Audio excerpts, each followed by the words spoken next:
शब्द गुरु नित सुनोरी, मिलबा Sanjar.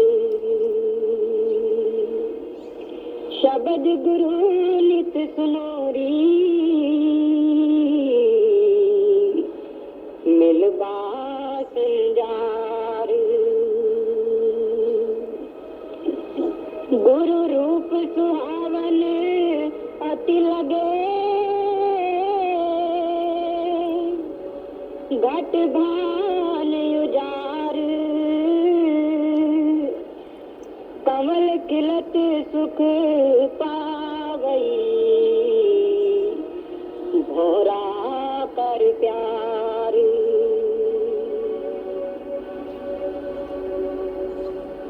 To me, friendship means understanding with each other. And we are trying to create understanding with each other. We are all trying to stand on the one platform of understanding, one platform of spirituality. And this spirituality brings us nearer to each other. And it brings us closer and closer to one another. There can be no better friendship than this. As Christ said, ultimately there will be one shepherd and one fold. What better friendship can be than this? That we are all together and we have understanding with one another and we love one another. That is real friendship. Ultimately, we have got to become one with that fold. But we have our individual destiny and we have to go through all that. We can't stay always together in this world. We have our own individual destiny. We have to discharge our own karmas, own obligation to our children, family, parents, country. Doing all that, ultimately we have to come into one fold. When a child takes birth, he can't dream to become a matured man second day. He has to pass through so many phases and he has to grow to become the man. So we have to pass through so many phases to reach to that maturity where we can always be one. You see, our shepherd doesn't ignore us. Our shepherd doesn't ignore us. He is responsible for all the sheep of his fold. No matter where the sheep goes, he runs after that sheep, as Christ said, and takes that sheep back to the fold. Our shepherd, once he has taken us into that fold, is not ignorant of ourselves. Shepherd loves every one of his sheep.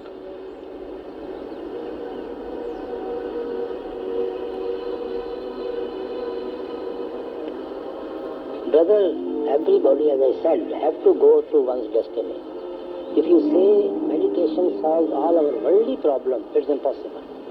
We have also to go through the effects of the bad karmas. We have also to go through the effects of the good karmas.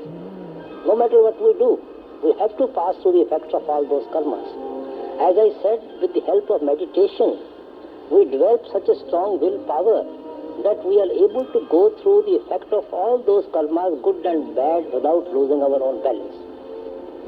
Sometimes even smilingly. Meditation prepares us to face those karmas.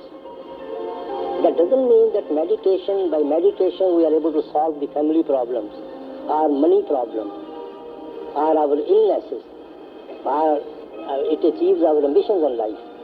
That is not what it means. Meditation not only creates devotion, but it increases devotion. It helps to grow the devotion. We should just do our best and leave the result to the Lord. He is not unconscious what we are doing. If a beggar is knocking at the door, it is for the owner of the house when to open it. But he is also conscious that somebody is knocking at his door. He can't close his ears to that knock. He has to open it sooner or later. And we have to persist to knock. We cannot say the door has not been opened, so let me go somewhere else. The door will be opened and we have to knock it, unless it opens. We accept the destiny. We don't try to run away from the destiny. Right.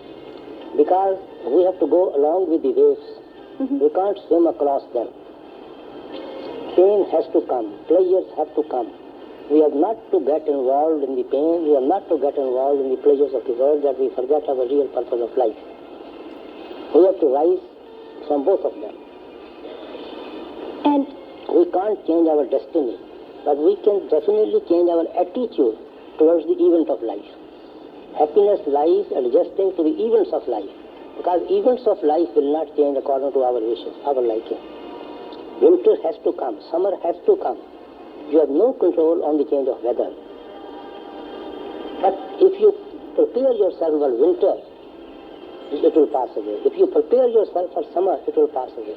If you refuse to adjust to the winter and summer, you are the one to suffer. Winter has to come, summer has to come. So we have to face the effects of good karmas and the bad karmas. So we have always to prepare ourselves. The effect of good karmas and the effect of bad karmas. Meditation never changes the events of our life. Our destination is destined, which we have to go through. Whether you meditate or you do not meditate, it will not make any difference to your destination. But definitely meditation prepares you to go through those events of life cheerfully, without losing your balance. It arms you to face those events of life. You see, by attending to meditation, brother, we built a certain atmosphere in which we want to live. And that atmosphere gives us bliss and peace and happiness. And that helps us not to lose our balance in our daily activities. Meditation is not just closing yourself in a room and attending to your sound and light for a couple of hours and then forget about everything when you come and meet the world. Meditation is a way of life. It should reflect in our daily activities. It should reflect at every step. That is meditation. That is the effect of meditation. In our dealing with the masses, in our dealing with the people, as a father, as a mother, as a sister, as a brother, as a citizen, it must reflect in our every activity. That is the effect of meditation.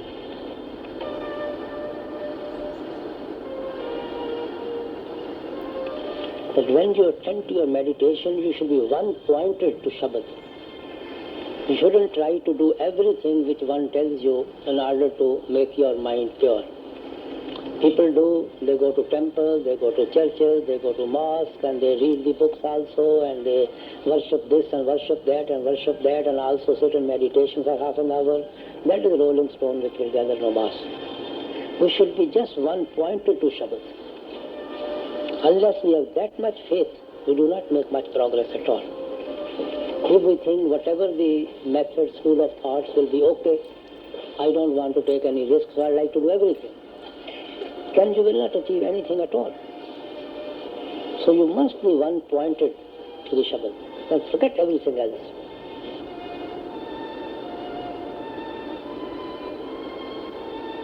Sharan means unconditional surrender. That is taking Sharan. And you can only unconditionally surrender something which belongs to you. Which doesn't belong to you, how can you surrender that? We have to surrender our mind. Say to the Lord, say to the Master, say to the Shabad, it comes to the same thing. But how can we surrender when we are being dominated by the mind? When mind is not under our control, how can we surrender it? When we are able to surrender our mind, then only we take the Sharan of a Guru. Mean when we attach our mind and go beyond the realm of mind and Maya, then we have surrendered our mind to the Shabad. It merges into the Shabad pack. It becomes pure. It becomes your best friend. As long as mind is pulling you toward the senses, you cannot find a worse enemy than this. When you are able to withdraw back your consciousness to the eye center and is attached to the Shabad and Naam within, its tendency becomes inward and upward. You cannot find a better friend. So you have to win its friendship from enmity. So when you are able to win its friendship, it comes back to its own source. Then you are able to get your soul released from the clutches of mind. your soul automatically surrenders to the Shabad. It merges back into the Shabad. That is the real surrender of the soul.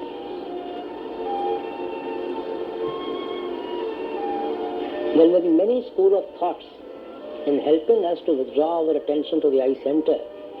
But from here onward, for our spiritual journey, there is only one way of sound and light. There is no other way which can lead us back to the Father. Christ says the same thing, Nanak says the same thing, all other mystics say the same thing.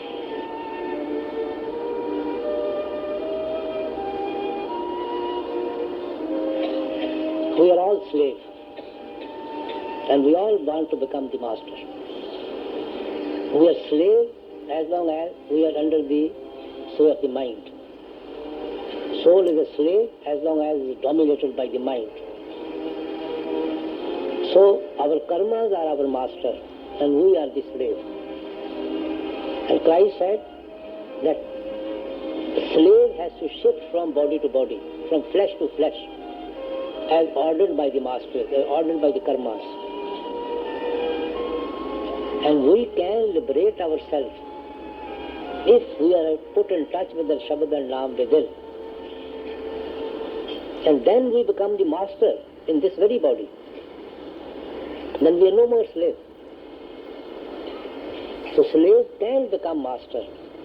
And master is already a master. Sister, potentially everybody is a god. And everybody has to become the god. One who comes to the path, ultimately he will become God. Christ said, "O ye gods." Somebody said to him, "You are God." He said, "Why call me? Ye are all gods. Everybody is a god. Potentially every soul is a god. It is a drop of the same divine ocean. And we have all to become God. Becoming one with the ocean. Why remain slave? Christ said, even the hair on the body are numbered. But it is immaterial whether you have 100 hair less or more on the body. But he says, even they are numbered. Guru Nanak says, even the leaf doesn't move without his order.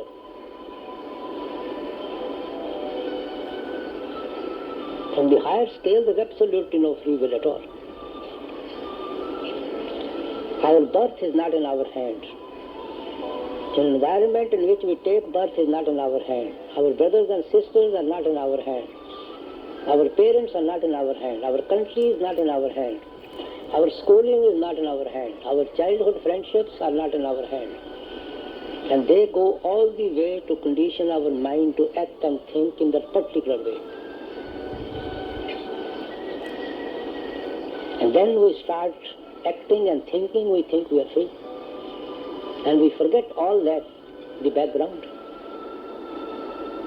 Any thought, if we are obsessed with those thoughts, slowly and slowly they make a groove on our mind. They go on making a hole in our mind. Deep impression on our mind. They become very strong desires. We get possessed with those desires. And then those desires pull us back to this level of creation. Be strong with yourself and live in the principles of Samkhya.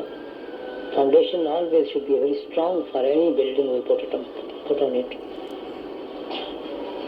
We must build our meditation on a strong foundation. Cup has to be thoroughly clean before it can be filled. Otherwise, it will become dirty. Water or milk, it will become dirty if you put it in a dirty cup. You see, we have a certain layer of karmas which keeps us away from the Father. That is our store of karmas of the past lives. Unless those karmas are forgiven by the Lord, we can never go back to the Father. That is a stumbling block between the soul and the Father. Unless those karmas are clear, soul can never go back to the Father. So we have to seek the forgiveness of the Father for those karmas. And when will Father forgive us for those karmas? When we attend to meditation. So if we do not attend to meditation, we show our back to meditation, those sins, those karmas can never be forgiven. So sin against the Holy Ghost can never be forgiven. If you put your back towards meditation, you don't attend to meditation, how do you expect that all those layers of karmas will be washed away? Christ said, "Oh, ye have become whole. Go and sin no more, lest a worse thing can come fall on you." The sins have put you on the path. You are on the process of becoming whole. When you become whole, you become Gurmukh. Till that, you are on the process of becoming whole, provided you don't add more to your sins. Otherwise, then those sins may pull you back. So when we are on the process of becoming whole, we can't say that we are Malmukh.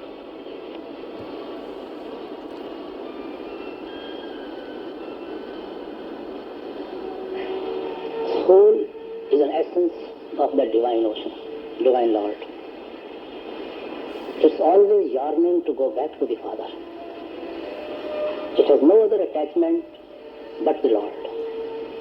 It is due to the association of the mind that its tendency is towards this creation. Temptation is towards this creation.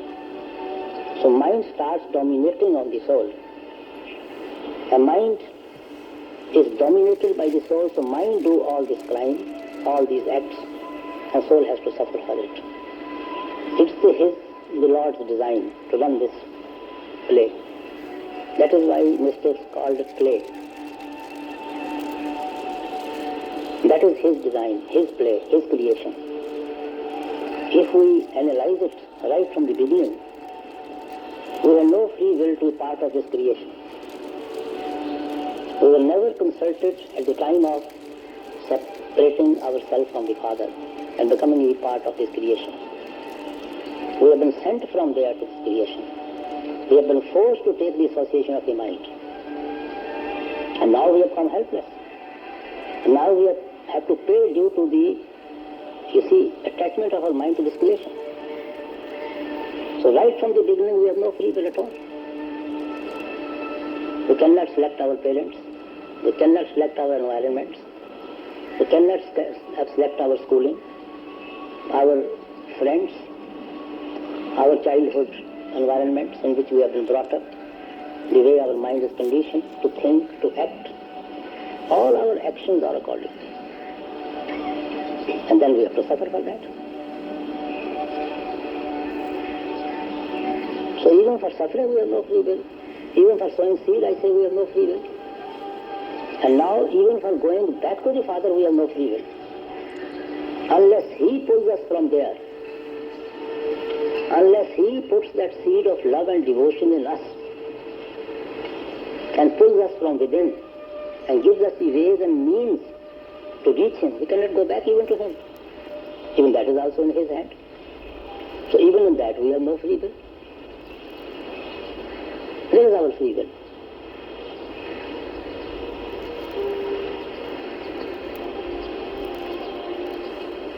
It's very difficult for us to understand and analyze this at this level.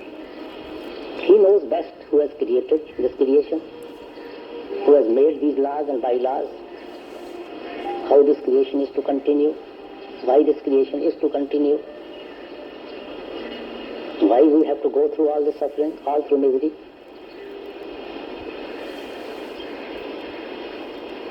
There is no answer to these questions at all. No matter how much you think, how much you try to understand, we will not be able to solve these questions at all. Because everything is in His hand.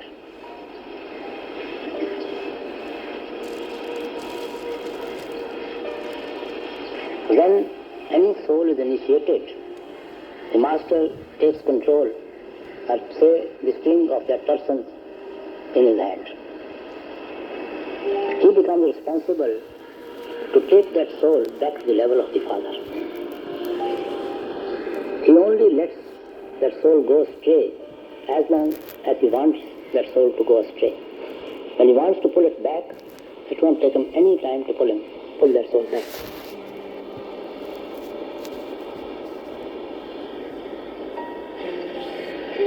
You see, the sun rises every day in the morning. Sometimes to see it, Sometimes you don't see the sun at all. Sometimes to relish the warmth of the sun, sometimes you can't stand the warmth of that sun. It becomes a heat. And sometimes cloud comes. Sometimes absolutely it becomes dark due to thick black clouds. In spite of that, sun is there at the back. So due to our past karmas, we have to pass through so many thick layers of our karmas. We shouldn't lose balance. We should have faith in Him and try to face it as it comes. Thank you.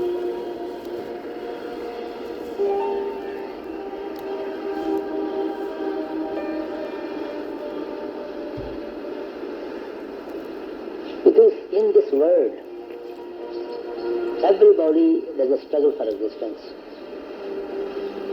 Yeah, we are all cutting each other's throat.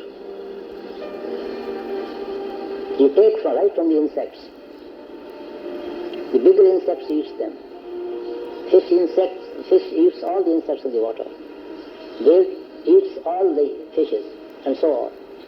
And on the earth, ground, lion eats everybody. Man kills even the lion. We are all bloodthirsty. Humans are bloodthirsty of each other, cutting each other's throats. Struggle for existence. The God has created creation such. There never has been a peace in this world. They were always fighting with each other. What for? Nobody has still been able to know what for. Ego. This is mine. This is mine. This is mine. And yet, these things never belong to them. They never went with them. They are still here. The same land which Alexander wanted to make his still exists, but Alexander doesn't exist. Hitler wanted to conquer the whole Europe. He is not here. The Europe is still here. This is possession, ego, attachment, which makes us kill each other. Struggle for existence, struggle for possession.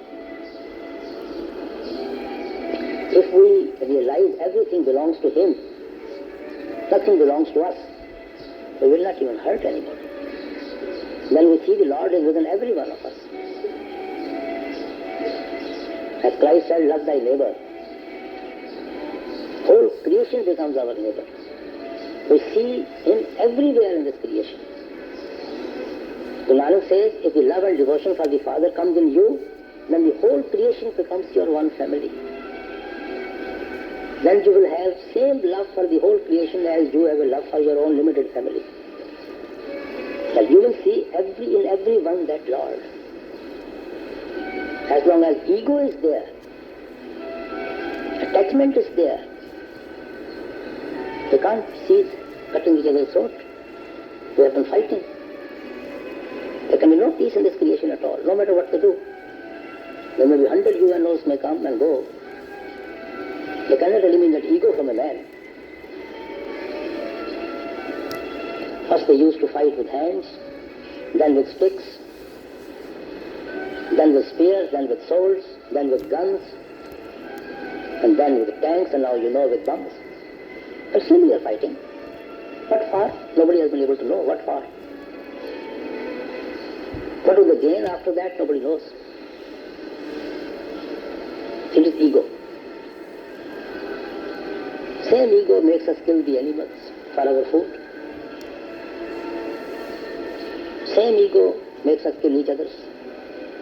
We just want excuses to kill each other. This belongs to Muslim, this belongs to Hindu, this belongs to Sikh, this belongs to Christian. He has no right to exist, he has no right to exist. We have become bloodthirsty. Yet nobody gains anything in this creation. They come and go, creation still exists. There's no answer to why. It's only ego. So unless we eliminate ego from within ourselves, there can be no peace in this world. We can have peace within ourselves, but we cannot create peace in the world. We can pick up thorns. We cannot pick the thorns of the world, but we can definitely wear shoes, not to be affected by that. We have to live in this world, we can't run away from it. Even if we try to run away, where will we go? Even if you go to a forest, even if you go to a Himalaya, that is also part of the world. What have you gained? Your mind is still attached to this world, attached to your own people. You can't run away from this world at all. You should not be obsessed by it. Live in this world, but don't get obsessed by it. You should have own destination before you. That goal should be before you always, which you have to achieve. Your main object of taking human birth is not to live and enjoy this world, but to achieve that object, that destination for which we have got this human birth.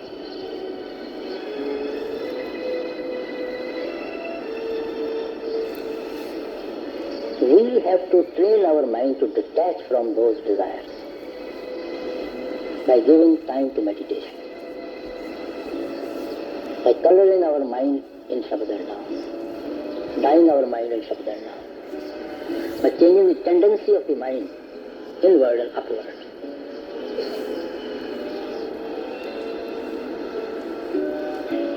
When you are able to withdraw back your consciousness to the eye center and is attached to the Shabad and Naam within, its tendency becomes inward and upward.